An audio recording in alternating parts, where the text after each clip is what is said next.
सोचिए जरा, मॉनसून में डांग कैसा दिखता होगा, जहां हर मोड़ पर पहाड़ों के बीच से गिरते झरने देखने को मिले, चारों तरफ हरियाली छाई हो और रास्ते में ऐसी खूबसूरत जगह मिलती जाए जिनकी शायद आपने कल्पना भी न की हो। आज हम निकल पड़े हैं इसी खूबसूरत डांग की सफर पर, जहां वाटरफॉल से लेकर जंगल, मंदिर और कुछ ऐसी अनएक्सपेक्टेड लोकेशन हमारा इंतजार कर रही है जिन्हें देखकर हम खुद भी हैरान हो गए। तो चलिए शुरू करते हैं डांग की इस खूबसूरत मॉनसून जर्नी पर। नमस्कार दोस्तों, स्वागत है आप सभी का एक नए ट्रैवल व्लॉग में।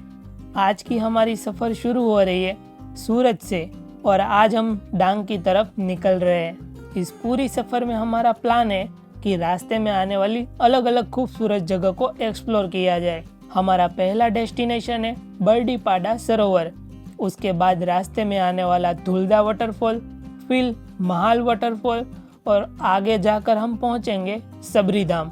इसके बाद सफर में आने वाले कुछ खूबसूरत व्यू पॉइंट्स और वाटरफॉल भी एक्सप्लोर करेंगे। इनमें से गिरिमाल वाटरफॉल हमारी इस जर्नी का एक बड़ा हाईलाइट्स रहने वाला है। तो ज़्यादा समय बर्बाद किए बिना चलिए निकलते हैं अपने पहले डेस्टिनेशन की तरफ।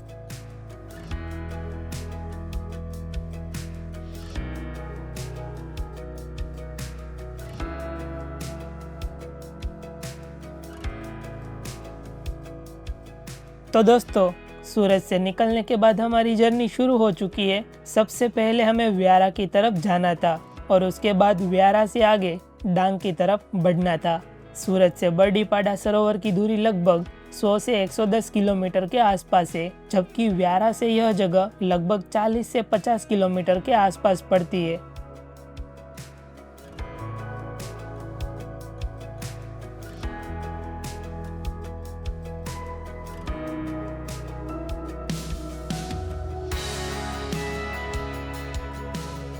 शुरुआत में तो रास्ता एकदम नॉर्मल था, लेकिन जैसे जैसे हम व्यारा से आगे बढ़ते गए वैसे वैसे आसपास का पूरा लैंडस्केप बदलने लगा।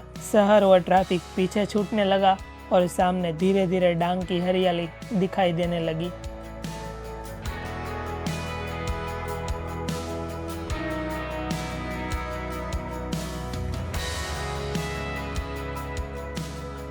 और मॉनसून के सीजन में पूरे रास्ते की खूबसूरती कुछ अलग ही होती है। चारों तरफ हरियाली, बादलों से ढके पहाड़ और बीच बीच में बारिश। रोड ट्रिप के लिए इससे बेहतर माहौल शायद ही देखने को मिले।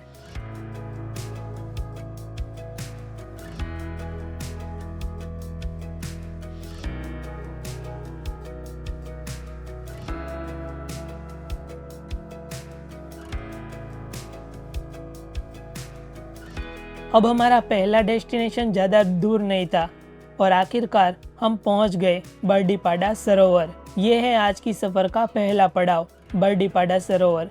मॉनसून के दौरान यहाँ पानी का फ्लो और आसपास की हरियाली इस जगह को काफ़ी खूबसूरत बना देती है।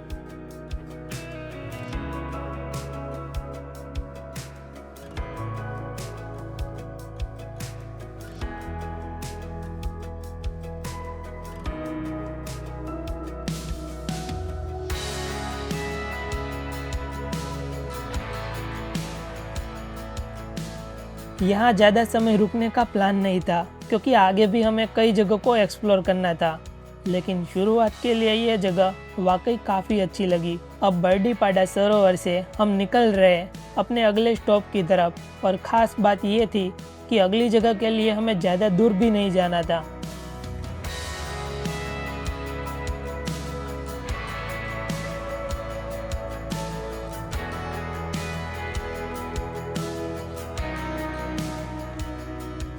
बरडीपाड़ा सरोवर से लगभग 3 किलोमीटर आगे ही रास्ते के किनारे एक वाटरफॉल देखने को मिला और ये है धुलदा वाटरफॉल। रास्ते के बिल्कुल किनारे होने के वजह से यहाँ रुकना भी काफ़ी आसान था।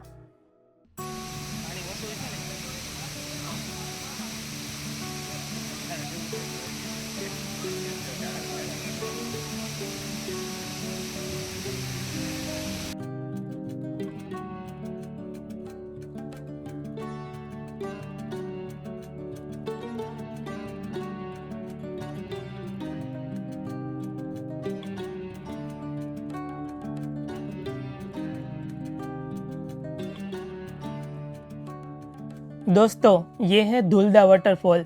आपने रील्स वगैरह में कई बार देखा होगा। तो ये डांग आने वाले लोगों के लिए एक काफी यूनिक अट्रैक्शन है, तो आप भी यहाँ जरूर आइएगा।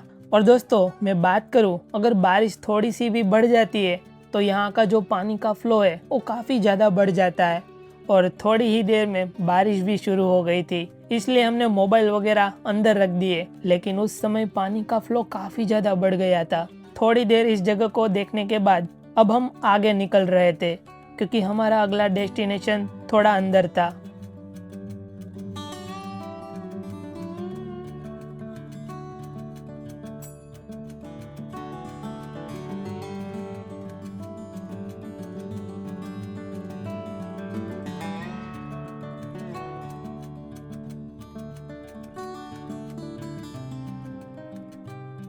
धुलदा वाटरफॉल से आगे लगभग 3 से 4 किलोमीटर की रोड जर्नी करने के बाद हम उस जगह पहुंचे जहां से महाल वाटरफॉल के लिए अंदर की तरफ जाना था।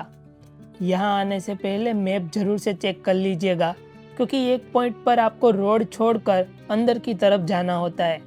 देखिए, यहाँ आपको एक ओपन एरिया जैसा दिखाई देगा और इसी तरफ से अंदर जाने का रास्ता है। इसके बाद बाइक आपको यही पार्क करनी होगी और फिर लगभग 1 किलोमीटर तक आपको ट्रैक करके अंदर जाना होता है। और जैसे जैसे हम अंदर जा रहे थे वैसे वैसे वाटरफॉल की आवाज़ भी धीरे धीरे सुनाई देने लगी। और फिर थोड़ी देर चलने के बाद सामने था महाल वाटरफॉल।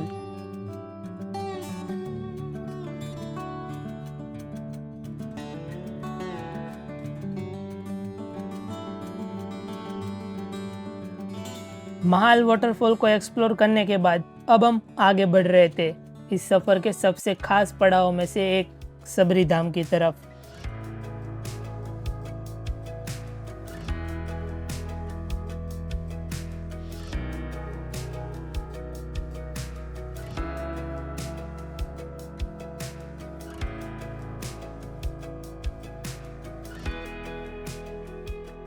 डांग की इस जर्नी में अब तक हमने वाटरफॉल्स और नेचुरल लोकेशन तो देख ली, लेकिन अब हम एक ऐसी जगह जा रहे हैं जिसका संबंध रामायण की एक प्रसिद्ध कथा से जुड़ा हुआ माना जाता है।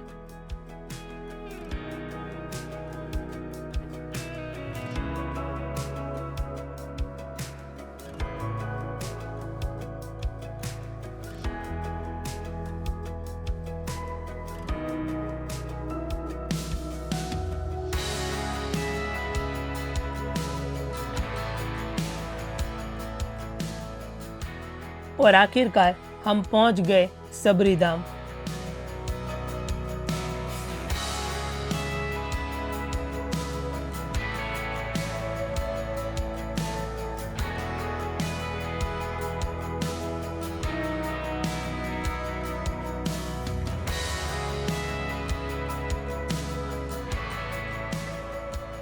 दोस्तों, यहाँ लगे इंफॉर्मेशन बोर्ड में भगवान श्री राम और माता सबरी से जुड़ी कथा का वर्णन किया गया है।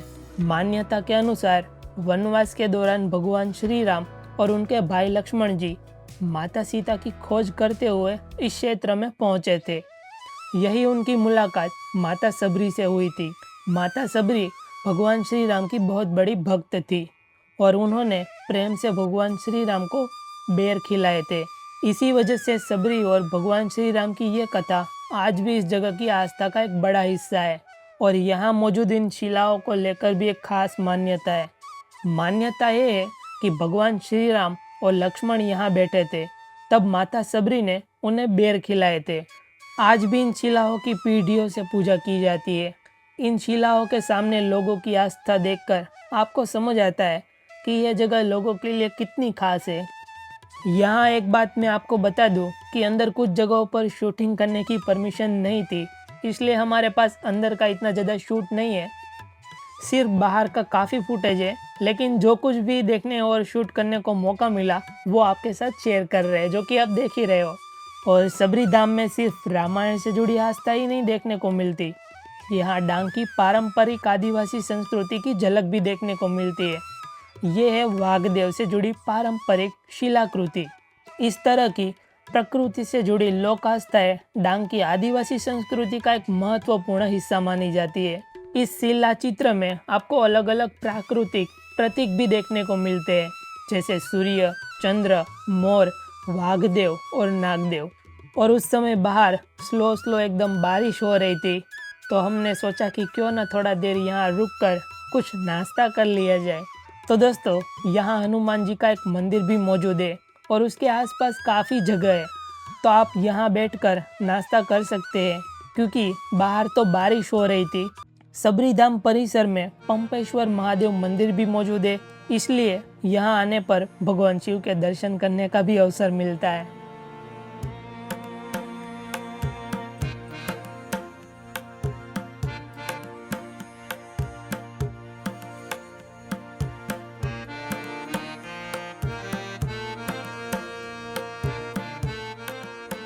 मॉनसून के सीजन में इस तरह थोड़ी देर रुकना और आसपास के माहौल को एंजॉय करना अपने आप में ही एक अलग ही एक्सपीरियंस था।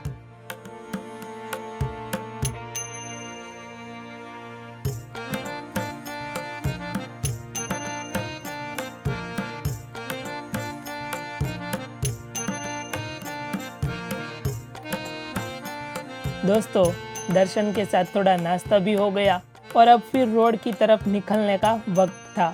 सबरीधाम से निकलने के बाद हम आगे बढ़ रहे थे और इस रास्ते में थोड़ा आगे जाते ही हमें एक ऐसी जगह देखने को मिली जिसे देखकर रुकना तो बनता ही था। देखो यार, कितनी खूबसूरत लोकेशन है। कभी कभी किसी जगह की खासियत समझने के लिए ज्यादा कुछ कहने की जरूरत नहीं होती, बस सामने का व्यू देखना और थोड़ी देर वही खड़े रहने का मन करता है। दोस्तों, थोड़ी देर हम यहाँ पे रुके फोटोशूट करने के बाद हमें आगे की ओर गिरिमाल वाटरफॉल की तरफ बढ़ना था।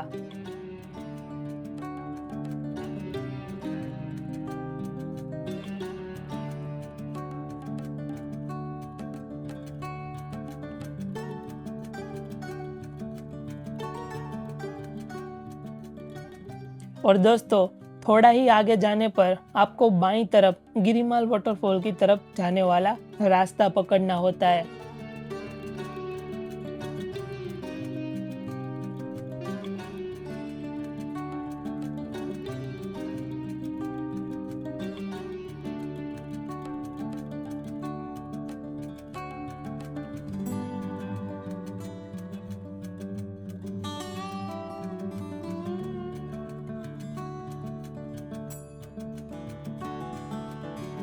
और दोस्तों, जैसे जैसे आप आगे बढ़ते जाएंगे वैसे वैसे आपको एक U turn eco tourism point देखने को मिलता है। यहाँ नदी, पहाड़ों और घने जंगलों के बीच एक खूबसूरत यू शेप का मोड़ बनता है। ऊपर से देखने पर इसका पूरा शेप वाकई काफी इंटरेस्टिंग लगता है। डांग की खूबसूरती शायद यही है कि एक डेस्टिनेशन से दूसरे डेस्टिनेशन तक जाते हुए रास्ते में खूबसूरत व्यूज मिलते रहते हैं।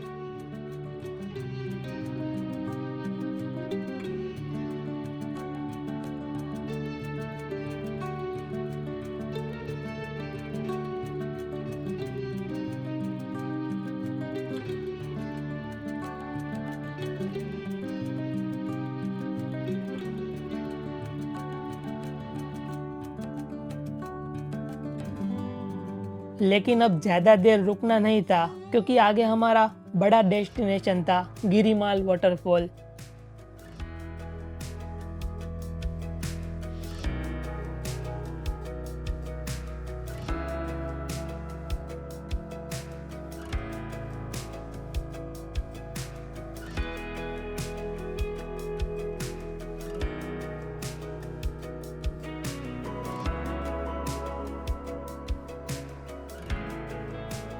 अब यू टर्न पॉइंट से निकलकर हम गिरिमाल वाटरफॉल की तरफ आगे बढ़ रहे हैं। मॉनसून में डांग की सड़कों पर ट्रैवल करने का एक्सपीरियंस ही कुछ अलग होता है। कभी घना जंगल, कभी पहाड़ और कभी अचानक सामने आ जाने वाले कोई खूबसूरत व्यू।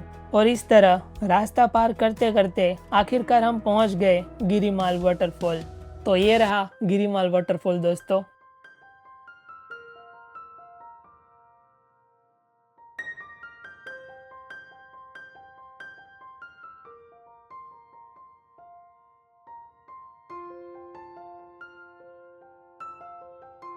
मॉनसून के सीजन में यहाँ पानी का फ्लो काफी तेज था और ऊपर से नीचे गिरता हुआ पानी पूरे इलाके को एक अलग ही लुक दे रहा था। गिरिमाल को डांग के पॉपुलर वाटरफॉल्स में गिना जाता है और बारिश के सीजन में इसकी खूबसूरती वाकई देखने लायक होती है।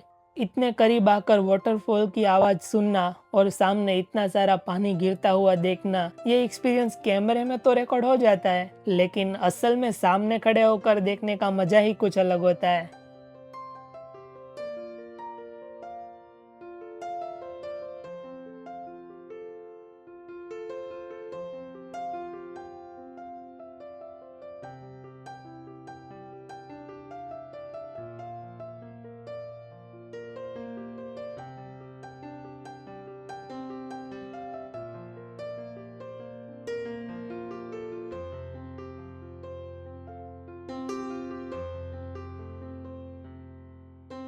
लेकिन यहाँ हमारा ध्यान सिर्फ वाटरफॉल पर ही नहीं था। आसपास काफी सारे बंदर भी थे और छोटे छोटे मंकी बेबीज तो और भी ज्यादा ध्यान खींच रहे थे। ये सभी लगातार इधर उधर घूम रहे थे और अपना एक अलग ही एंटरटेनमेंट चल रहा था। तो वाटरफॉल के साथ साथ ऐसी छोटी छोटी चीजें भी देखने लायक होती है। दोस्तों, गिरिमाल वाटरफॉल गुजरात का सबसे ऊपर से गिरने वाला वाटरफॉल है, जिसकी ऊंचाई 100 से 150 फीट मानी जाती है।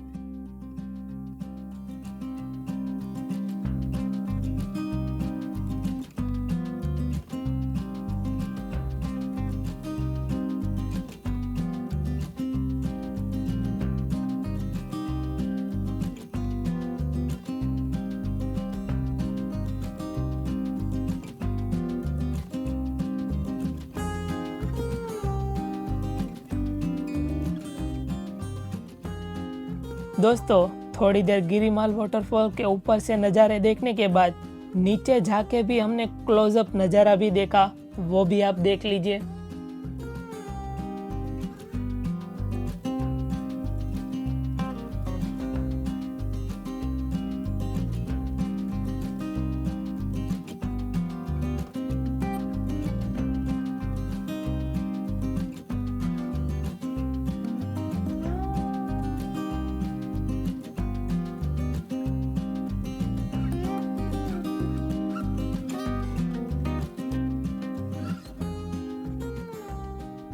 तो गिरिमाल में थोड़ा समय बिताने के बाद अब हम आगे बढ़ रहे थे। हमें आगे सोनगढ़ की तरफ जाना था और वहाँ से हमें सूरत के लिए रवाना होना था, लेकिन अभी तो एक वाटरफॉल बाकी है।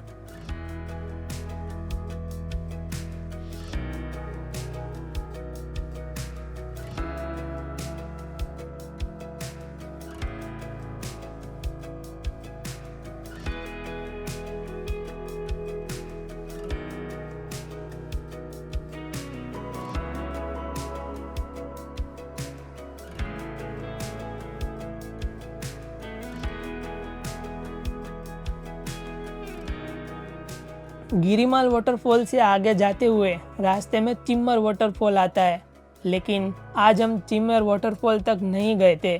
हम सोनगढ़ की तरफ आगे बढ़ रहे थे और इसी दौरान चिम्मर घाट के पास रास्ते के किनारे एक छोटा सा वाटरफॉल देखने को मिलता है। तो ये एकदम रोड साइड वाटरफॉल है। अभी ये थोड़ा छोटा लग रहा था क्योंकि बारिश नहीं हो रही थी, लेकिन अगर बारिश आ जाए तो ये रोड साइड वाटरफॉल एक बहुत ही अनोखा नज़ारा लेकर आता है। और बात करूँ तो इसका नाम है चिम्मर घाट वाटरफॉल, जो कि एकदम रोड साइड है। डांग में घूमने की यही तो मजा है। आप किसी एक जगह को देखने के लिए निकलते हैं, लेकिन रास्ते में ऐसी छोटी छोटी खूबसूरत जगह भी देखने को मिल जाती है।